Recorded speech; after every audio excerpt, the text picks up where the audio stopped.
Good morning, YouTubers. T-Square here with T-Square Talk. Hope everybody's having a great day. It is Friday, the end of the week. We're almost weekend. I can't wait.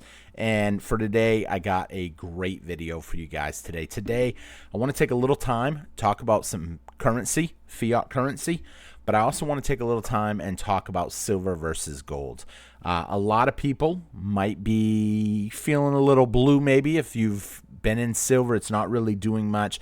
I actually saw a comment today that said basically I got into both gold, silver, and now I wish I had just gotten into gold because gold is doing a great job over 2,700 and silver kind of struggling to stay over 30 it seems like. I mean, it's not really struggling in my opinion, but I can see how someone might think that. So we're going to talk a little bit about why one, I prefer silver, and it's not just the reasons that you've heard me say. In fact, I'm going to tell you one today that I don't think many people have actually thought of. I'm going for the Grand Slam. And so I'm going to tell you another reason why silver is phenomenal, and I would be shocked if you've heard this reason from anybody else. It has to do a little bit with gambling, has to do a little bit with playing the long game and preparing for the Grand Slam. Not just, oh, hey, I'm going to make some money. I want to hit the Grand Slam. So we're going to talk a little bit about that today. And currency. I want to talk a little bit about that because there's a lot of things that people don't really fully know that has happened in our history. And some people don't even know. Like, how many of y'all know that there's a $500 bill out there? You probably do. You might have heard that. Maybe a $1,000 bill. Maybe you've heard that. How many of y'all have ever heard of a $5,000 bill? A $10,000 bill, or even a $100,000 bill. A $100,000 bill did exist, but the question is, why did it exist? What happened? What was the deal with the $100,000 bill? And why don't we really see any of those bills in circulation today? The 500, the 1,000, the 5,000, or the 10,000, or even the 100,000. So we're going to talk a little bit about that today. This may surprise a lot of you guys. If you enjoyed today's video, please take a quick minute, hit that thumbs up button for me. It really helps me out. If you'd like to become a member, it's only $1.99 every month. We do our special event where you have an opportunity to win some free silver if you're a member. It's only $1.99 to become a member. Plus, your comments go straight to my phone. Plus, that event will be happening probably in about a week and a half, because we always do it somewhere towards the second half of the month. So, with that being said, let's jump. Oh, and if you're not subscribed, hit that subscribe button, hit that thumbs up, because it really does help me out. Okay, so taking a quick look first before we get into the show, let's take a look at what's going on with silver. So silver right now, like I said a few minutes ago, yeah, I mean, it's barely over 30 bucks. It's $30.53.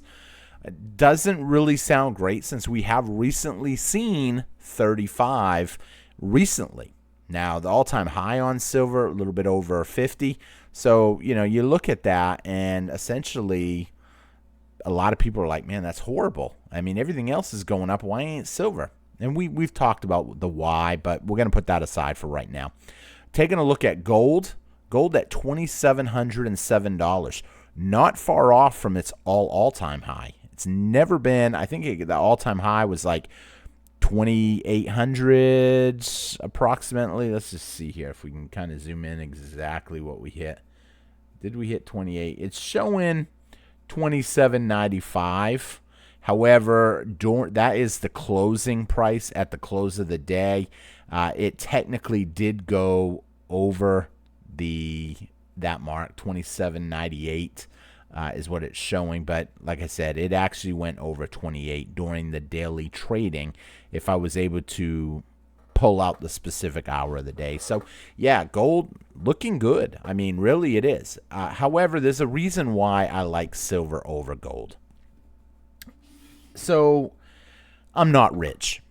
I mean, you guys know that. Some of you may think I am. I've had this talk with a few members that I'm close with that we chat on the phone, we chat on emails, we just chat back and forth. I'm not rich. I am a stacker by nature. I believe real money is gold and silver.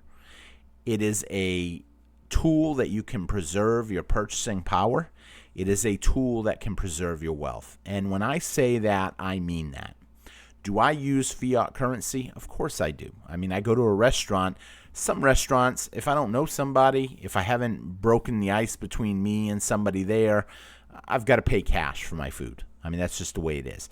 Do I have some restaurants, some businesses that I help out, and I sometimes trade coins for services or coins for food or merchandise? Of course I do. If you've been following the channel, you've seen some videos where I've actually done that.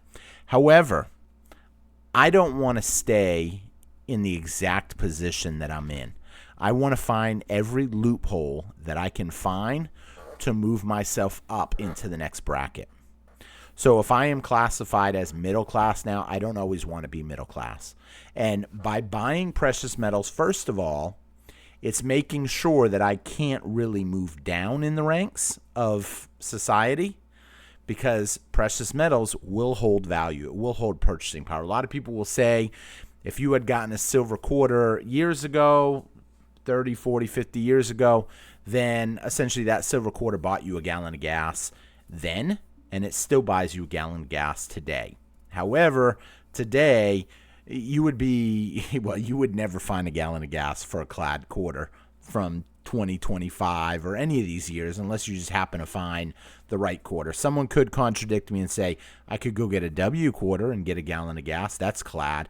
I guess there are going to be some exceptions to that. However, what I want you to understand is that is the basic that everybody knows. Everybody understands that. But what a lot of people don't really fully realize is those brief spurts in time where silver doesn't just maintain its purchasing power, it catapults up.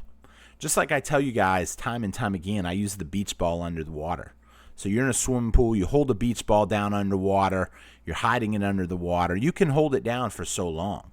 Eventually that energy gets released. Once you let go of that ball, it doesn't come to the surface. It way overshoots it. And this is exactly what we've seen in 2011. We've seen silver catapult past where it should have been in price. You know, you had silver down as low as what, $6 or $7? Some people say $5, but when I looked at the charts, I could only find $6 and change. However, you had gold. I mean, gold was at what? 500, four high fours, we'll say 500. What happened? Well, you had gold go all the way up to $2,000 an ounce, which is really nothing compared to the 2707 that we're at right this minute. But that's a 4x move. So you went up 4 times the price. If it was 500 times 4, you're now at 2,000. But what happened to silver? Silver shot up 9 or 10x, depending on the exact number that you use. But it was short-lived. It didn't last long. I mean, it lasted time. You had time to buy. You had time to sell. There was a lot more people buying at first, but then all of a sudden, it changed, and the selling kicked in. Now, who was selling? I'm convinced that there was a lot of big players that had been stacking a lot of silver while it was cheap. And once mainstream got in, that was when they decided to get out. And they literally crashed the price, as you'll see on this chart right here. Oh, I'm sorry. Right here. Second time's the charm. So this is where I'm talking about, this time frame right in here. We're going to actually zoom in a little bit so you can really get a good look at what happened essentially. So look at these huge gains from, you know, it just kept going. This is a really bad example unless I can zoom in some more. Well, come over here. What are we at? Okay, so yeah, I guess in 03, you had it at 450. Take a look at gold, what gold was in 03.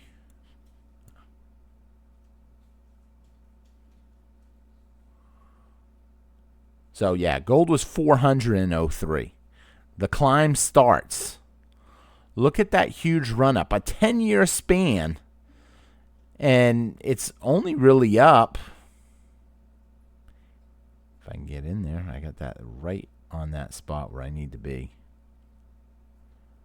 I'm trying to get '03 here. You know, you had gold at, we'll say, what are we looking at? 350 on this chart. So 350 to 2000, we'll maybe say a 6x. But because I went a little further out on that one, then I get to go a little further out on this one. And this one does show 450. 450 all the way up to $50, that's 10x. I want to be in the one that I have the best chance of making the most money. Now, someone out there might say you don't technically make money if you don't sell. When silver goes to a point where I believe it is overvalued, I will be selling some. Will I sell all? No. Because like what happened to Venezuela after they did the first revaluing of their currency, or redenominating, as we talked about in yesterday's video, and I will put a link to that at the end of this video. If you didn't check out that video, did a great job on that video. A lot of people liked it, so it's definitely worth watching. But they ended up redenominating their currency, and essentially everybody thought it was over. Some people sold their precious metals only to have it happen again. So I will never sell all of my precious metals. But when I think it's severely overvalued, then I will sell some. And the chances are we could see another crash and in the currency. And so you need to understand that if you want to play it safe, because everybody talks about the same reasons when it comes to silver. The same old things. They always tell you the money's being debased, more people can afford silver, and those are true things. But money being debased affects gold and silver. But a lot of people can't afford gold. How many people do I talk to, even on this channel, that tell me they can afford a 1 ounce gold coin? I mean, I hear some people say I can only afford a 1/10 ounce. Some people are at a 1/4 ounce. A lot of people are telling me grams. They're buying 1 gram bars. Eventually, people are going to want something tangible. And when money floods into precious metals, I'm convinced a lot of that money is going to flood into silver. And yes, I understand the banks want gold. The big banks want gold right now. But a lot of people recognize as silver as a hedge against inflation. Who do you think gets into precious metals first? The everyday people or the big banks? The big banks probably, because the big banks know the real numbers that are not being shared right now, because I'm convinced that the economy's not as good as they are saying. However, you know, that's up to people to understand. I mean, if they were going to be honest with you, they would tell you the use of the dollar is slowly diminishing. Take a look at this chart real quick with me. So this is the rise and fall of the US dollar. This started in 1899, this chart. And it has the gold mark, which is being used 14.6% of world trade. The pound sterling at 63% of world trade. The French franc at 16.4%. And then others at 5.7%. The US dollar not getting used in world trade. But keep in mind, this is 1899. The U.S. has not proven itself yet on the world stage. But as I hit this play button, you're going to see the months and the years change, and you're going to see the currencies change as time goes on. What do you see happening? The pound sterling is slowly getting diminished as other countries take more of the share. The French franc is taking more of the share right now. Why? The French was kind of helping the United States. And so it would make sense that the U.S. would have its allies helping us. But all of a sudden, as you continue to watch it, 1929, 1923, 24, the U.S. dollar is starting to come up now. I mean, look at that big jump that we've seen right there. And I say it's starting to come up. I kind of called it a little late. It moves really quick. U.S. dollar at 1.1 in 1918. In 1 year, they went from that to 22.5%. As it continues, a couple years later, they're at 39%, 40%, 50%, 60%, 70%. And now we're having a little bit of a pullback. It's pulling back. 1929, obviously, it hurt the U.S. a little bit. As we continue, though, now it's going to really ramp up and go full swing. Look at that, 30%. About ready to hit 40 here shortly. That's 41. Hold on. So we got pulled back during the war. Now we're moving up again. This is right after the war now, essentially. 26, 30, 40, 50. I'm just going to let it play out for a minute because I want to get more towards where the tides turn and less people are using the dollar in trade. Boom, 80%, 84.6 in 1969. 84.8 in 70. And now we are hovering in the 84%. And then all of a sudden, what happens? Look at the percentage up here, how it starts going down.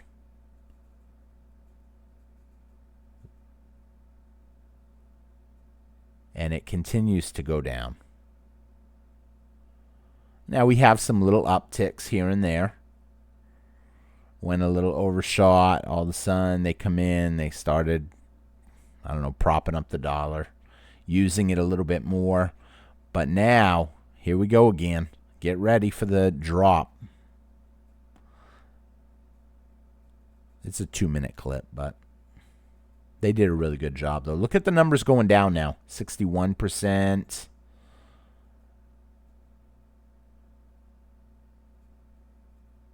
58. And there it stops right there at 58%. There's no point in me playing the rest. The rest is just information that they start telling you. But 58.4%. Now, what a lot of people don't know, we're actually down to 50% now in dollar uses in world trade. Countries are beginning to use their own currencies and kind of drift away from us. In the world reserve currency, the U.S. dollar made up 58.4% of foreign reserves held at the banks in 2022, falling to 25-year lows. And here's the thing, over the next 2 years, it fell even lower. So it is slowly decoupling around the world. Less people want to use it. I want to take a quick minute, and I want to get into the different types of currencies that a lot of people don't know about and explain what was going on with them. But before I do, I want to play this little clip for you guys. There it is! It's beautiful! Take your hat off, boy, that's a dollar bill! Yeah, they probably wouldn't say that today. I find that clip so funny. When I had seen this, I couldn't stop laughing. So I want to talk about the different currencies. So, because a lot of people don't know that there was a $100,000 bill. And I will be honest, up until today's video, I didn't realize there was a $100,000 bill. The denominations I had heard of, I knew that there was a $1,000 bill. I actually know someone that had won one in a raffle. I don't know if I can say raffle. Some people say waffle on here because they don't like using the word raffle. Needless to say, he had won one, $1,000, and it was in the form of a $1,000 bill. After he had won it, he didn't want it. All he wanted was $1,000, and he had never seen one before. He had money, but he didn't want to keep it. Someone said, "Hey, I'll tell you what, I'll give you $1,000 and I'll buy you a couple drinks."